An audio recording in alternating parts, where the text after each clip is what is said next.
नमस्कार. वैद्य रुपेश साळुंखे, अत्रिवरद मल्टीस्पेशालिटी आयुर्वेदिक सेंटर, टिळकवाडी, बेळगाव येथील प्रमुख चिकित्सक आहेत. गेल्या 15 वर्षापासून आयुर्वेदिक चिकित्साद्वारे ते रुग्णांची सेवा करतात. संधिवात, गुडघेदुखी, मणक्यांचे आजार, पचनाचे आजार, किडनी फेल्युअर, मूतखडा, पित्ताशयातील खडे, विविध त्वचा विकार, स्त्री तथा पुरुष वंध्यत्व तथा कर्करोगांसारख्या गंभीर आजारांमध्ये त्यांचे उपचार यशस्वी ठरले आहेत. आत्तापर्यंत 400 पेक्षा अधिक लेख प्रसिद्ध करून आयुर्वेदाचा प्रचार व प्रसार गेल्या 15 वर्षापासून ते करत आहेत. ग्रंथोक्त औषधे, गंभीर आजारांसाठी शरीर शुद्धीकरण चिकित्सा तथा मेडिकल योग थेरपी व आहारविषयक मार्गदर्शन याद्वारे अनेक जुनाट गंभीर आजारांसाठी त्यांचे संशोधन सुरू आहे. आज आमच्या स्टुडिओमध्ये तुमचं खूप खूप स्वागत सर. नमस्कार. सर, सध्या कोविड-19ची लाट जवळजवळ आलेलीच आहे. यासाठी ॲलोपॅथीसोबत आयुर्वेदिक, होमिओपॅथी, नॅचरोपॅथी याचं महत्त्व समाजातील प्रत्येक व्यक्तीपर्यंत पोचलं आहे. तर एक्झॅक्टली आयुर्वेद शास्त्र म्हणजे नेमकं काय? तर मॅडम, आयुर्वेद म्हणजे नेमकं काय? अतिशय सामान्य प्रश्न आहे. खरं तर बऱ्याच जणांना हा प्रश्न पडत असतो. तर गेल्या 15 वर्षांपासून मी प्रॅक्टिस करतोय. लाखो रुग्ण मी बरे केलेत आयुर्वेदाद्वारे. तर थोडक्यात आयुर्वेद म्हणजे काय नेमकं नाही सांगता येणार, पण मी एक सांगेन की आयुर्वेद हे अनादी अनंत आणि शाश्वत शास्त्र आहे. आयुर्वेद वेदाशी संबंधित हे शास्त्र आहे. अतिशय हॉलिस्टिक अप्रोच आहे तो. तर वेद हे आपल्या भारतीय संस्कृतीमधील अविभाज्य घटक आहे. त्याच्याही पलीकडे जाऊन मला असं म्हणावं लागेल की विश्व संस्कृतीसाठी एक आधारभूत स्तंभ आहे वेद. तो वेद म्हणजे ज्ञान आणि विज्ञान याचा एक अनाकलनीय असं मिश्रण आपण म्हटलं तरी चालेल. दुर्दैव आहे, प्रत्येक भारतीयाला वेदांच्या विषयी माहिती असायला हवी. बघा, तुम्ही शाळकरी मुलांना जर विचारलं की सर वेदांची नावं सांग, पण त्याला ते नाही सांगता येणार. पण जर तुम्ही त्याला विचारलं की तुझ्या आवडत्या अभिनेत्याचे 4 सिनेमे सांग, तो लगेच सांगेल.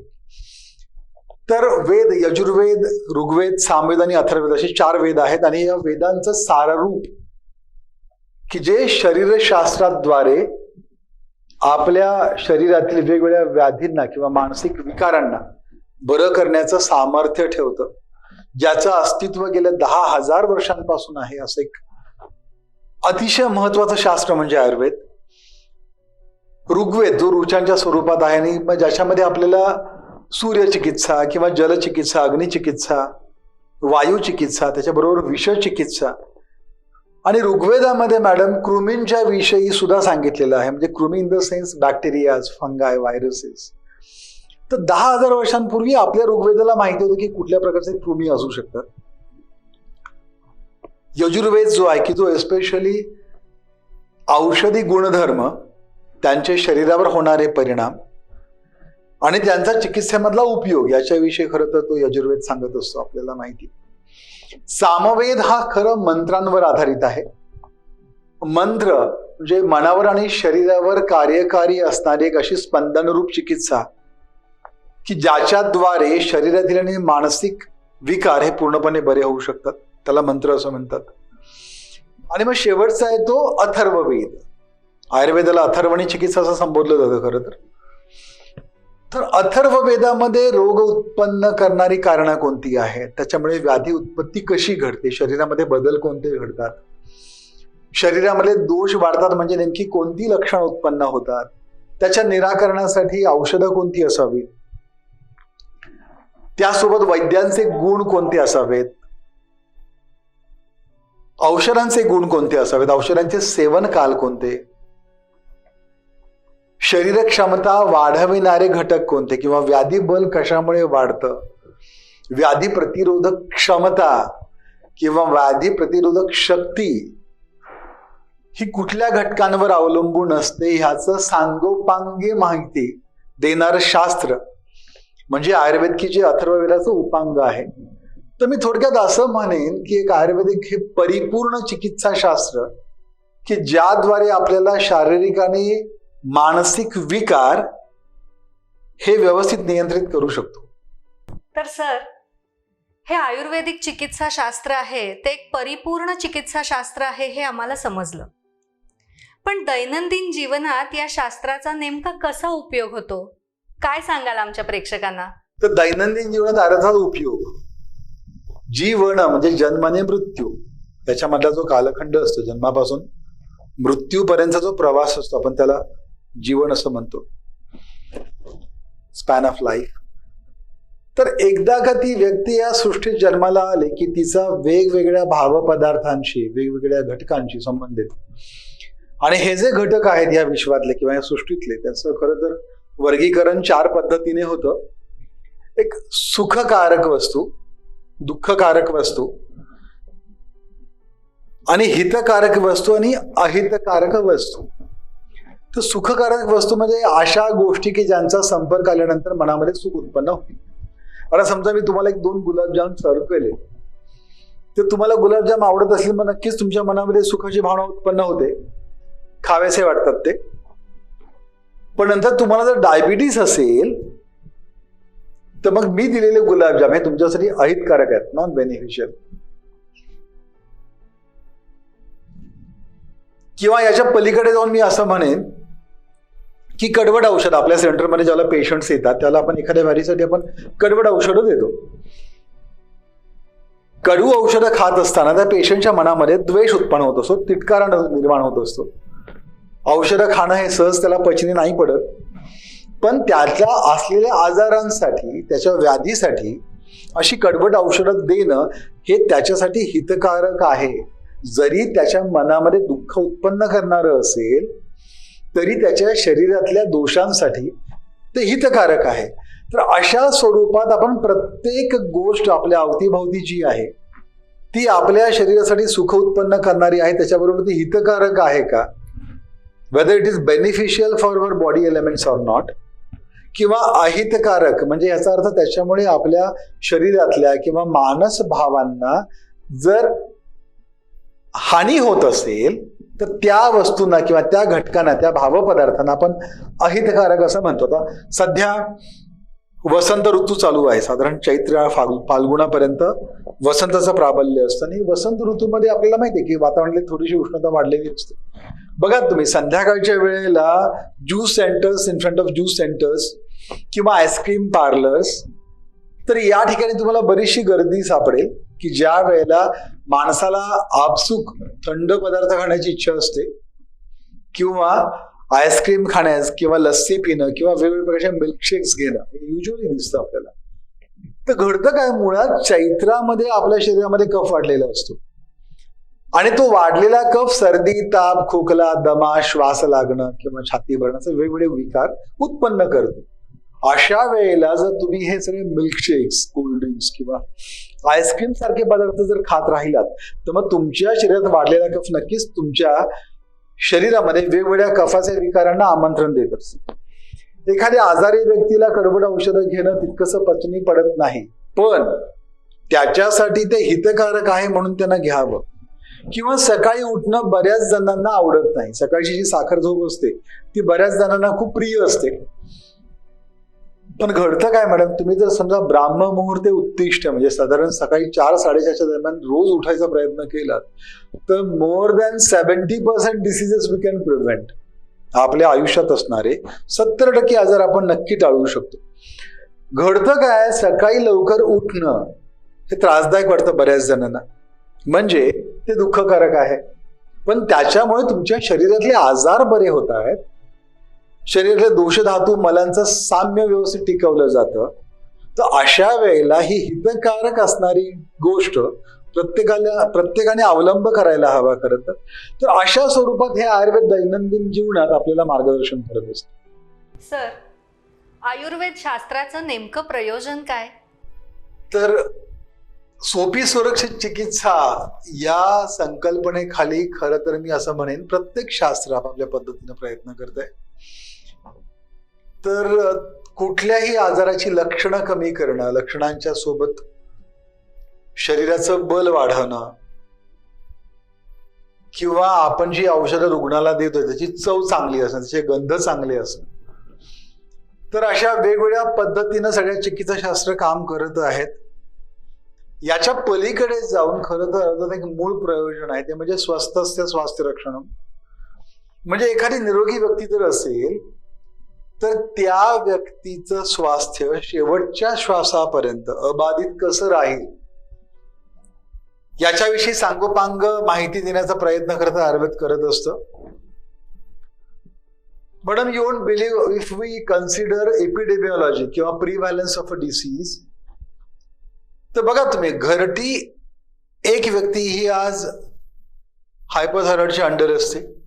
हाय ब्लड प्रेशर्सनी ग्रासित जर तुम्ही त्याचं प्रमाण बघितलं उच्च रक्तदाबाने ग्रासित असलेल्या रुग्णांचं, तर प्रत्येक घरामधली एक व्यक्ती ही उच्च रक्तदाबाने त्रासलेली आपल्याला सापडते. डायबिटीसची बाबतीत पण तशीच स्वरूप दिसतं, आर्थरायटिसच्या बाबतीत तसंच दिसतं. तर अशा वेगवेगळ्या इव्हन मेटाबॉलिक सिंड्रोम्स हल्ली वाढलेले आहेत. तशा वेगवेगळ्या आजारांसाठी फार्मा इंडस्ट्री डेव्हलप करायची का आयुर्वेदातले जे मूलभूत सिद्धांत आहेत ते प्रत्येकाने समजावून घेऊन आपली व्याधी क्षमता वाढवायची, याचा प्रत्येकाने खरं तर विचार करायला हवा. आणि म्हणूनच तर आयुर्वेदिक हे कालातीत, म्हणजे कितीही व्याधी आले तरी ते शास्त्र अबाधित राहील. वेगवेगळ्या व्याधींचा जरी शिरकाव झाला मनुष्य प्राण्यांमध्ये तरी स्वतःच्या मूलभूत सिद्धांतांद्वारे शरीराची किंवा मनाची क्षमता वाढवणं हे आयुर्वेदाचं मूलभूत प्रयोजन आहे. सर, इतर शास्त्रांपेक्षा आयुर्वेदाचं असं वेगळं वैशिष्ट्य काय सांगता येईल? तर आयुर्वेद शास्त्र चिकित्सा देत असताना खरं तर कारणानुसार चिकित्सा हे आयुर्वेदाचं वैशिष्ट्य म्हणेन मी. तर हेतुलिंग औषधम परम, एखाद्या शरीरामध्ये व्याधी उत्पन्न झाला की त्या व्याधीची कारणं कोणती आहेत, त्या कारणानुसार लक्षणं दिसत आहेत का, आणि मग कारणं आणि लक्षणं यांचा साकल्याने विचार करून मग त्याचा व्याधी कसा बरा होईल अशा स्वरूपातली सगळी आखणी करणं म्हणजे आयुर्वेद. तर सध्या मी तुम्हाला उदाहरणादाखल देतो. सध्या कोविड-19ची लाट येते, तुम्हाला माहिती आहे कोविड-19चे रुग्ण वाढत आहेत. Biggest quest in modern science की प्रत्येक जण मास्क वापरतोय, सॅनिटायझरचा व्यवस्थित उपयोग होतोय, सोशल डिस्टन्सिंग पाळलं जात आहे. But in spite of all this factors कोविडचे पेशंट्स वाढत आहेत. आता याचं कारण त्यांना जरी सापडत नसलं तरी आयुर्वेदामध्ये प्रत्येक व्याधीला कारण आहे. आयुर्वेद तशा स्वरूपातच तो विकसित झालेला आहे. समजा मार्च एप्रिल मध्ये उत्पन्न होणारा खोकला आणि सप्टेंबर ऑक्टोबर मध्ये उत्पन्न होणारा खोकला, दोन्ही खोकले असतील, पण मार्च एप्रिल मध्ये उत्पन्न होणाऱ्या खोकल्यामध्ये हवेचा विचार करून आपण औषध दिली जाते. तर ते सप्टेंबर ऑक्टोबर मधली जी काय हवा असते ज्यामध्ये शरद ऋतू असतो आणि त्यावेळेला उत्पन्न होणारा जो कास असतो किंवा खोकला असतो त्यावेळेला औषधी चिकित्सा पूर्णपणे वेगळी असते खरं तर. किंवा समजा एखादी व्यक्ती तुमच्याकडे चिरमुरे, भडंग, पाणीपुरी, शेवपुरी किंवा दहीपुरी सारखे पदार्थ खाऊन जुलाब घेऊन तुमच्याकडे आली, तर त्याची औषधं आणि मांसाहारातून उत्पन्न झालेला जुलाब ही औषधं नक्कीच भिन्न भिन्न स्वरूपाची असतात. किंवा याच्याही पुढे जाऊन डोकेदुखीचा प्रत्येकाला अनुभव असतो. उन्हामध्ये फिरल्यामुळे उत्पन्न होणारी डोकेदुखी आणि मलावश ठंबजनित म्हणजे ज्यांना पचनाचे विकार आहेत, पोट स्वच्छ होत नाही, पोटात गॅसेस, पोट गच्चपणा किंवा जेवल्यानंतर ज्यांचं पोट तडीस लागतं, अशी काही विशिष्ट लक्षणं घेऊन आपल्या रुग्णालयात रुग्ण येतात. आणि अशा पचनाच्या विकारांमुळे उत्पन्न होणारी डोकेदुखीच असली तरी सुद्धा ती भिन्न असते. आणि या दोन्ही डोकेदुखी बरी करत असताना कारणानुसार जर चिकित्सा दिली तर लवकरात लवकर गुण येतो. सर, प्रचलित शास्त्रात नाक कान घसा तज्ज्ञ, हृदयरोग तज्ज्ञ, मधुमेह तज्ज्ञ असे बरेच स्पेशालिस्ट असतात. तर आपल्या आयुर्वेद शास्त्रात असं काही असतं का? तर मॅडम, आयुर्वेद शास्त्र हे खूप प्रगत शास्त्र आहे खरं तर. त्यांच्याकडे स्पेशालिटी खूप वेगवेगळ्या प्रकारच्या स्पेशालिटी ब्रांचेस आपल्याला पाहायला मिळतात. इनफॅक्ट कोरिलेशन किंवा कम्पॅरिझन असं मला नाही म्हणायचं, पण आयुर्वेदामध्ये सुद्धा अष्टांग आयुर्वेद आहे. वेगवेगळ्या 8 फॅकल्टीज आपल्याला दिसतात. कायचिकित्सा म्हणजे इंटरनल मेडिसिन्स की ज्याच्यामध्ये तुम्हाला right from thyroid up to the gout arthritis, नाही का, युरिक ऍसिड वाढल्यानंतर मग पायाची बोटं दुखायला लागतात, अंगठे सुजतात. तर थायरॉइड पासून तुम्हाला गाउट अर्थरायटिस पर्यंतची सगळी औषधं आपल्या या इंटरनल ब्रांच मध्ये मिळतील, इंटरनल मेडिसिन्स कन्सर्न, जी कायचिकित्सा त्याच्यामध्ये बघायला मिळतील. इव्हन मी असं म्हणेन की grade 1, grade 2 liver disorders, fatty liver disorders पासून ते तुम्हाला मायलॉइड ल्युकेमिया म्हणजे रक्ताचा किंवा हाडांचा जो कर्करोग असतो तिथपर्यंतची औषध आपल्या आयुर्वेदामध्ये पाहायला मिळतात. किंवा इव्हन सर्दी ताप खोकल्यांपासून ते मूळव्याधीपर्यंतचे बरेचसे आजार आपण आज आयुर्वेदातल्या प्रभावी औषधी वनस्पतींनी पूर्णपणे बरं करू शकतो. तर ही झाली कायचिकित्सा, इंटरनल मेडिसिन्स. ऊर्ध्वांग चिकित्सा म्हणून एक प्रकार आहे आयुर्वेदामध्ये. म्हणजे ऊर्ध्वांग म्हणजे गळ्याच्या वरती असलेली जी उपांग आहेत त्याच्यामध्ये उत्पन्न होणारे व्याधी. मग त्याच्यामध्ये नाकाचे वेगवेगळे आजार असतील, कानाचे आजार असतील, डोळ्यांचे आजार, दातांचे आजार, इव्हन केशभूमी किंवा केसांचे आजार, नाही का. आज शाळकरी मुलांमध्ये बघा मॅडम, 7वी 8वीच्या मुलांमध्ये तुम्हाला केस पांढरे दिसतील, केस गळण्याच्या तक्रारी दिसतात. बर, या गोष्टीसाठी आपल्याला सहज त्याची कारणं नाही सापडत, पण आयुर्वेद नक्की कारणं सांगतो आणि आयुर्वेद चिकित्साही प्रभावीपणे देत असतो खरं तर. किंवा कर्णबाधिऱ्याचे पेशंट्स हल्ली वाढलेले दिसतात, कारण की ऑनलाईन क्लासेस आहेत, हेडफोन्स वापरण्याचं प्रमाण वाढत चाललंय. त्याच्यामुळे कर्णनाद किंवा कानांचे आजार किंवा कानामध्ये आवाज येणं किंवा कानाला कमी ऐकू येणं हे पेशंट सध्या वाढलेले आहेत. ॲलर्जिक रायनायटिस, थोडीशी हवा बदलली मॅडम की लगेच नाक गळणं चालू होतं, फटाफट शिंकायला लागतात, डोळ्यांच्या ठिकाणी कानांच्या ठिकाणी आग व्हायला लागते, खाज सुटते. किंवा नेझल पॉलिपॉसिस, नाही का, नाकाच्या आसमंतांमध्ये नेझल कॅव्हिटीमध्ये टर्बिनेट्स इन्फ्लॅम्ड होतात आणि मांसाचा गोळाचा सदृश्य असा एक प्रकार तिथं पाहायला मिळतो. त्याच्यामध्ये युजली इंट्रानेझल इंजेक्शन्स घेतली जातात, ऑल एल्स तिथं ऑपरेशन्स केले जातं खरं. पण मी सांगतो काही करायची गरज नाही. आयुर्वेदामध्ये नेझल पॉलिपॉसिससाठी, डेव्हिएटेड नेझल सेप्टमसाठी, अशा बऱ्याचशा आजारांसाठी ऊर्ध्वांग चिकित्सेमध्ये औषधं सांगितलेली आहेत. बालचिकित्सा, खरं तर ते वैशिष्ट्य आहे आयुर्वेदाचं. मॅडम, आपल्या दवाखान्यामध्ये राईट फ्रॉम लॅक्टोज इंटॉलरन्स, साधारण 3-4 महिन्यांच्या मुलांमध्ये दूध पचत नाही तिथं पासून ते सेरेब्रल पाल्सी पर्यंत, ज्याला आपण मराठीमध्ये बालपक्षाघात म्हणतो, जन्मल्यापासूनच त्या मुलांच्या अवयवांमध्ये दौर्बल्य असतं, त्यांना चालता येत नाही, उठता येत नाही. तर सेरेब्रल पाल्सी पर्यंतचे पेशंट्स आपल्याकडे बरे होतात. इव्हन बुद्धी, स्मृती, एकाग्रता वाढवण्यासाठी खरं तर आयुर्वेद खूप प्रभावीपणे काम करतो. याच्या पलीकडे मी जाऊन सांगेन, जे योगशास्त्र आहे आयुर्वेदाशी संबंधित, ज्या मुलांची उंची वाढत नाही, वयानुसार उंची वाढवणं गरजेचं असतं, तर ज्या मुलींची उंची वाढत नाही त्यांसाठी काही प्रभावी औषधांसोबत जर व्यवस्थित योग चिकित्सा जर आपण दिली त्या मुलींना, मग त्यांची उंची वाढते खरं तर शल्यचिकित्सा, सर्जरी, ऍडव्हान्स टेक्नॉलॉजी, म्हणजे मी तर म्हणेन की रोबोटिक सर्जरी आता सध्या अस्तित्वात आहे. 99.99% तुम्हाला सक्सेस रेट असतो त्याचा. पण सुश्रुत संहिता नावाचा एक ग्रंथ आहे आपल्या आयुर्वेदामध्ये आणि आयुर्वेदाने खूप स्किलफुल सर्जन्स खरं तर दिलेले आहेत. आय शुड से सुश्रुत, आचार्य सुश्रुतांना खरं तर फादर ऑफ सर्जरी समजलं जातं. तर बऱ्याचशा त्यावेळेला किचकट शल्य चिकित्सा विकसित होत्या आणि आताही आयुर्वेद फॅकल्टी बरेचसे चांगले सर्जन्स खरं तर सोसायटीला देत आहेत. रसायन तंत्र नावाचा चिकित्सा, ज्याला आपण जेरिएट्रिक ब्रांच म्हणूयात, खरं तर across the world I should say celebrities जे असतात ते इंटरनल किंवा एक्सटर्नल एजिंग स्टॉप करण्यासाठी आयुर्वेदाकडे येतात. Madam, it's a speciality of Ayurveda. आयुर्वेदामध्ये अशी काही रसायन औषधं आहेत, असे काही उपचार आहेत, अशी काही शरीर शुद्धीकरणाची चिकित्सा आहे की ज्याच्यामुळे तुमच्या वयानुसार तुमच्या शरीरावर जे बदल होत असतात ते बदल आयुर्वेद पूर्णपणे थांबवू शकतो. वाजीकरण नावाचं चिकित्सा तंत्र आहे, speciality of Ayurveda I should say, की ज्याच्यामध्ये नॉट ओनली सेक्शुअल स्ट्रेंथ, म्हणजे फक्त संभोग क्षमता वाढवणं हाच उद्देश नाहीये तसा, तर कंजिनेटल अनॉमलीज कमी करणं किंवा आपल्याला उत्पन्न होणारं अपत्य हे गुणवान असावं, त्याच्यामध्ये सर्वांगीण विकास व्यवस्थित घडावा म्हणून जे चिकित्साशास्त्र कार्यरत असतं त्याला वाजीकरण चिकित्साशास्त्र असं म्हटलं जातं.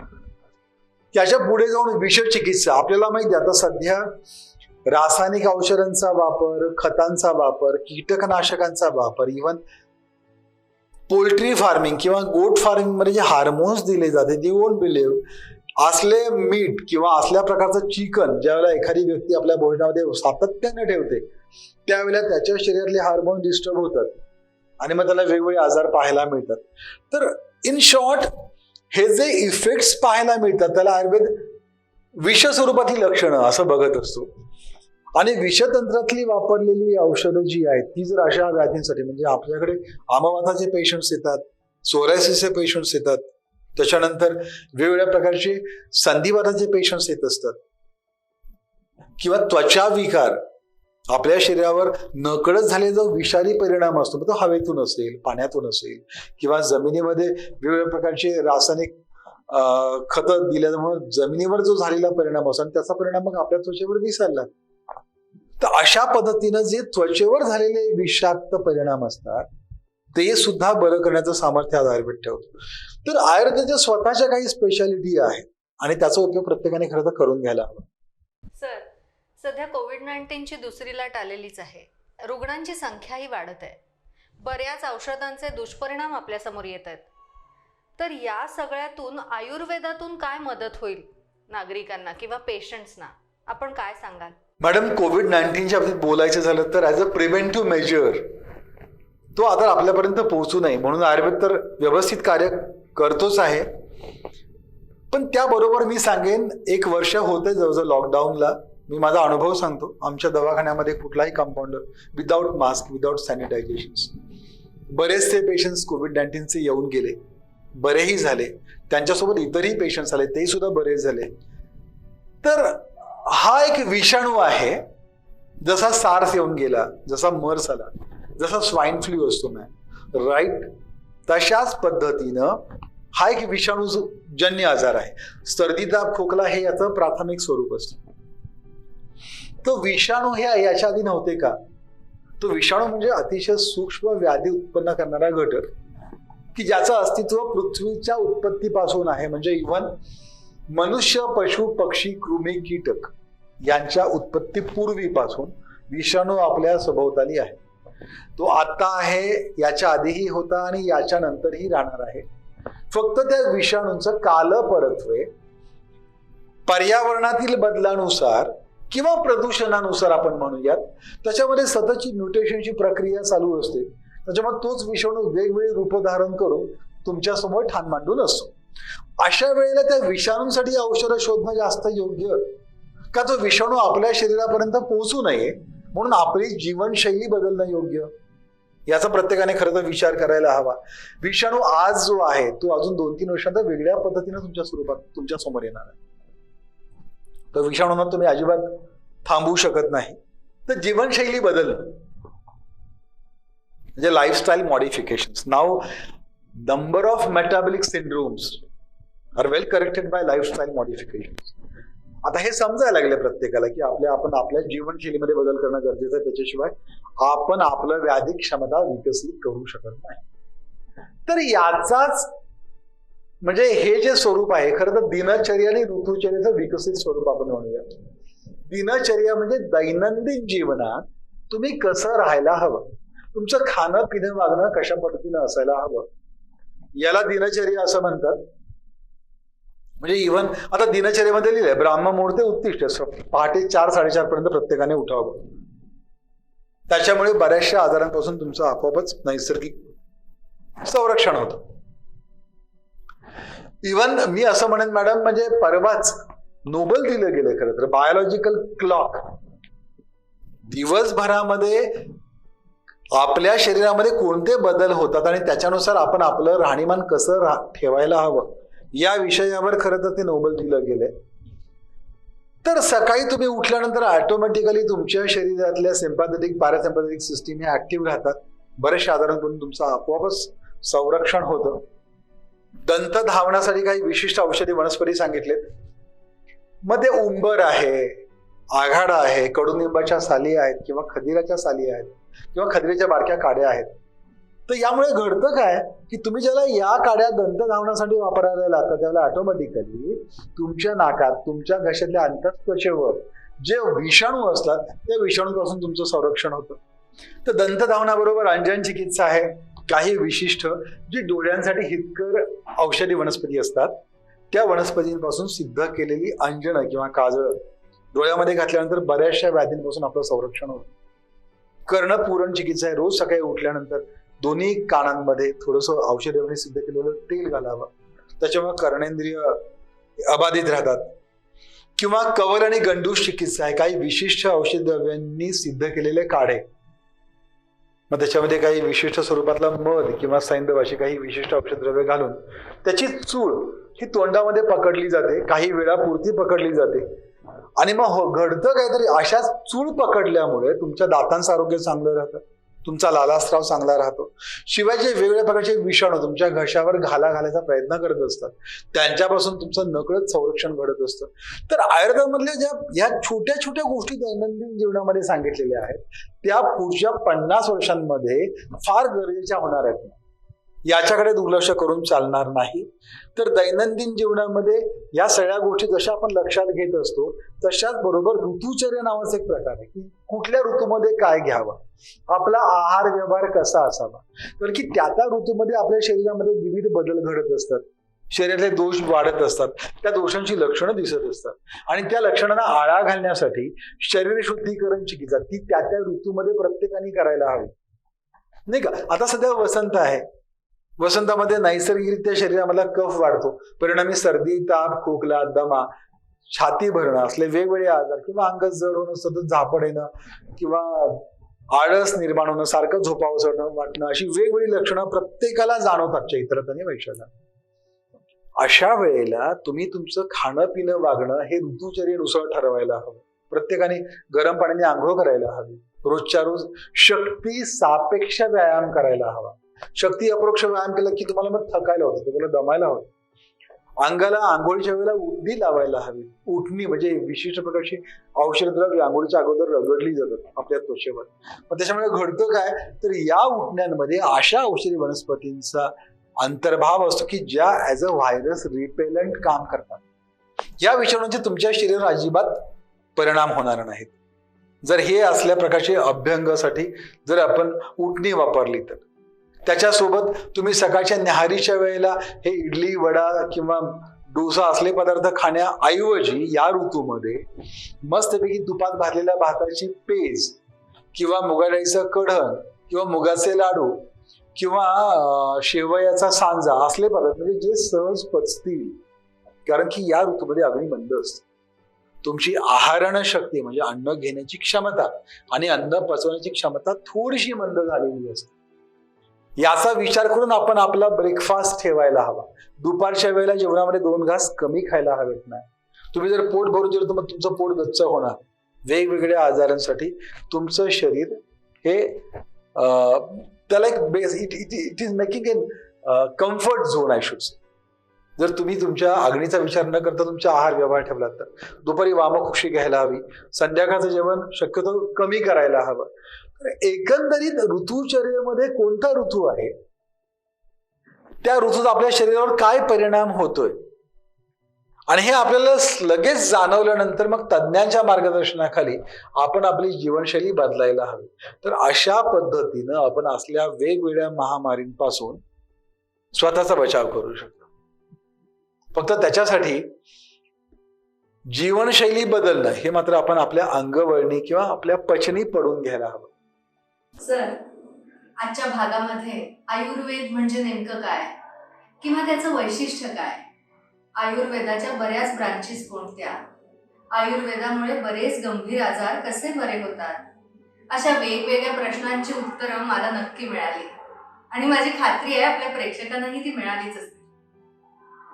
आणि त्याच्यासोबतच जीवनशैली बदलून बऱ्याच आजारापासून आपण आपला बचाव कसा करू शकतो हे खूप छान आपण समजावलं.